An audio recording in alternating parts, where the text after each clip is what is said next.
Kepala Sekolah TK An-Nur-Rofi, Sumbawa, menemui pengawas sekolah untuk mengajukan permohonan pendampingan Sultan Bintang.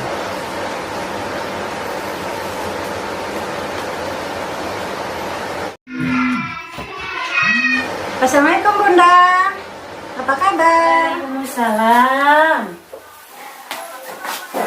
Alhamdulillah, baik Bu. Gimana? Bagaimana keadaan sekolahnya Bunda? Apakah sudah siap? Siap dong. Alhamdulillah. Saya siap datang sekarang Bunda. Ya, kami siap menunggu. Terima kasih. Assalamualaikum. Halo, Assalamualaikum. Perkenalkan, nama saya Sofiawati, SPD MPD.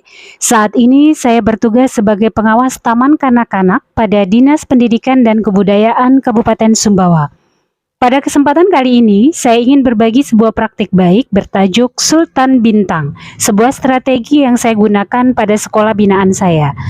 Sultan Bintang adalah coding dari Konsultan Binaan Tangguh, di mana saya sebagai pengawas berperan menjadi konsultan dan sekolah binaan saya akan menjadi binaan tangguh melalui pendampingan Sultan Bintang ini. Adapun tahapan Sultan Bintang adalah sebagai berikut. Yang pertama, diadakan pembinaan dan sosialisasi Sultan Bintang, kemudian dilanjutkan dengan pertemuan semua sekolah binaan, dan dalam pertemuan ini akan ada evaluasi diri dan kesadaran diri sekolah. Ada format isian yang akan diisi oleh sekolah binaan.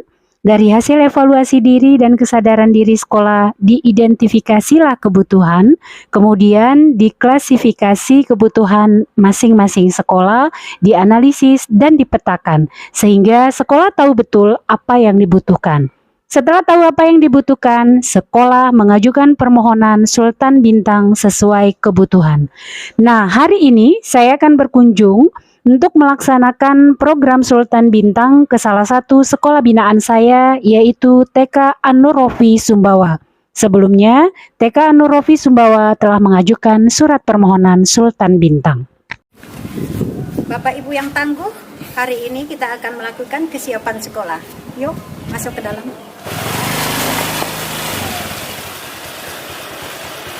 Hari ini adalah jadwal pertemuan dengan TK An-Nur-Rofi Sumbawa. Agendanya yaitu penyerahan desain rencana kerja. Berdasarkan hasil evaluasi diri, maka pemetaan kebutuhan TK An-Nur-Rofi Sumbawa adalah kesiapan sekolah dalam implementasi kurikulum merdeka dan implementasi pembelajaran diferensiasi. Untuk diketahui, sebelumnya kepala sekolah, guru, dan komite sekolah telah mengadakan pertemuan untuk sosialisasi kegiatan pendampingan ini. Jadi, seluruh kesepakatan tentang jadwal dan rencana kerja telah diatur dengan baik dan sesuai jadwal yang telah ditetapkan. Nah, hari ini adalah jadwal gotong royong penyiapan sekolah dalam implementasi kurikulum merdeka. Pada TK An-Nur-Rofi Sumbawa, selain kesiapan sekolah untuk implementasi kurikulum merdeka, pemetaan kebutuhannya adalah implementasi pembelajaran diferensiasi. Pengawas dalam hal ini melakukan pendampingan pembelajaran diferensiasi. Bagaimana perencanaannya, bagaimana prosesnya, dan bagaimana pelaksanaannya, sehingga implementasi pembelajaran diferensiasi terwujud dengan baik. Pembelajaran diferensiasi adalah pembelajaran yang dapat mengakomodir keberagaman siswa di kelas untuk mencapai tujuan pembelajaran.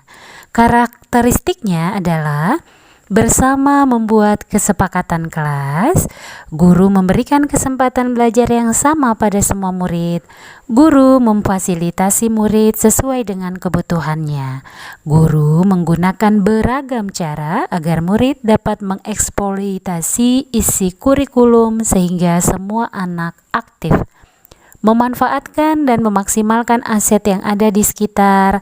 Guru memperhatikan pula perbedaan kebutuhan belajar murid Guru selalu memotivasi murid yang masih membutuhkan bimbingan, memperoleh kebebasan dalam menghasilkan hasil karya, dan guru menerapkan pengembangan KSE atau kompetensi sosial emosional dalam pembelajaran kelas. Ada 3 strategi diferensiasi, yaitu diferensiasi konten. Jadi konten adalah apa yang kita ajarkan kepada murid.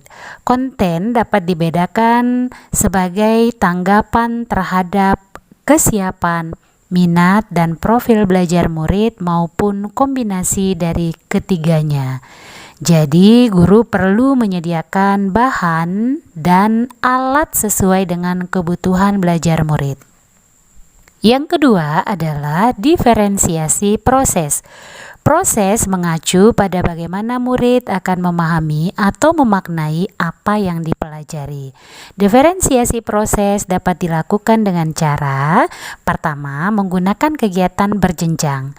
Yang kedua, menyediakan pertanyaan pemandu atau tantangan yang perlu diselesaikan di sudut-sudut minat.